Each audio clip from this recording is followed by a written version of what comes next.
Ó, vou fazer essa pergunta porque é o seguinte, eu já sei que é negativa aqui a resposta, mas vou dar meu parecer aqui. Eu queria saber o que você acha de creepypasta. Por quê? Porque O que é creepypasta? O que é creepypasta? Eu vou tentar dar minha explicação, que são umas histórias que as pessoas criam em fóruns de internet, em sites, e elas distribuem e elas vão ganhando força, cada um vai dando a sua pitadinha ali. É mais ou menos isso? Eu tô muito errado?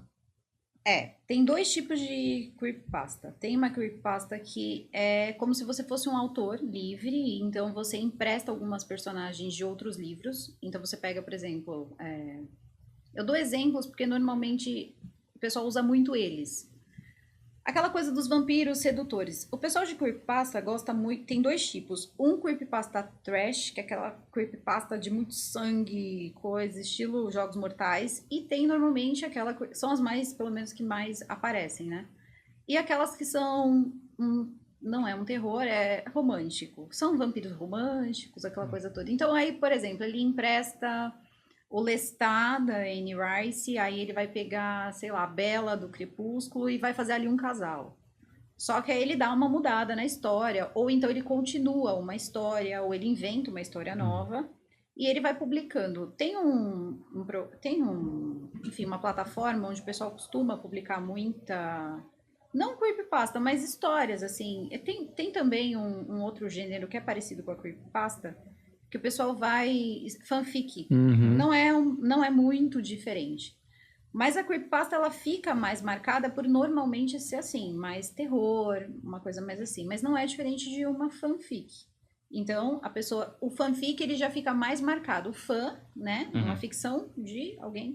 Então, ele pega ali algumas personagens, monta uma história. A creepypasta pode funcionar assim ou não. O cara pega só uma ideia e desenvolve como ele quer. Uma boa ideia, assim, para vocês terem, do que foi uma grande enganação, virou creepypasta, viralizou pela internet, porque o lance agora não é só fazer a creepypasta, é a viralização.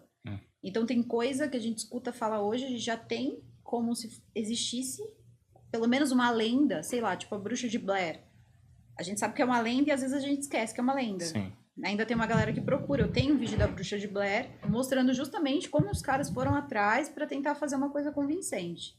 Nada, mas era que uma creepypasta também. Então eles fizeram isso com o Slenderman. O Slenderman foi um homem que acho que mexia com Photoshop. E nesse Photoshop, o que ele fez? Ele foi fazendo criações porque ele ia participar de um concurso. E criou aquele ser. Só que aquele ser vazou, né? Vazou, a gente não sabe se vazou, se o cara deixou vazar, porque pegou. E aí começaram a assustar. É quando vem o Zozo é engraçado, assim, porque o Zozo também é outro, que apareceu, aí começam, é Charlie, desculpa aí, amor, mas é Charlie, né, que é o Charlie, o pessoal invoca, tipo, como se fosse, tá de frente pro espelho e fica lá 3 vezes, né, chamando a Maria Sangrenta. Então, eles vão fazendo essas histórias e elas normalmente viralizam muito pela internet. Hoje, já teve mais, mas antigamente, por exemplo, tinham muitos canais de creepypasta.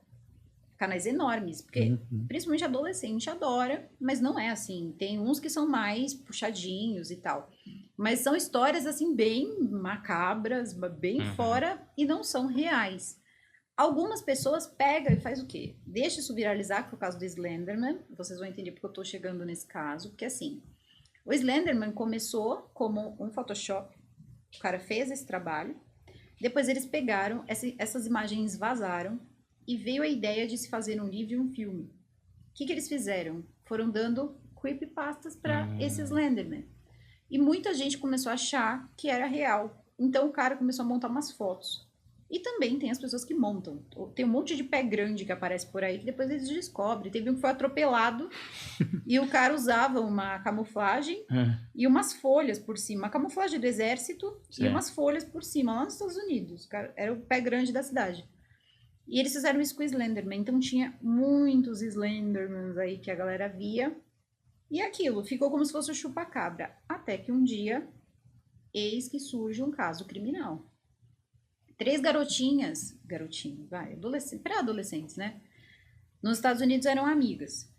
E aí uma cismou que precisava sacrificar a amiga ela ficou, acho que, lendo muitas histórias, porque eles vão dando asa à imaginação. É tipo Homem-Mariposa. Qualquer um. A pessoa vai fazer um livro de terror, ela quer um cenário, sei lá, a casa dos Winchester, ela vai procurar uma coisa bem macabra. Então ela usa o Slenderman, que é uma figura que funciona.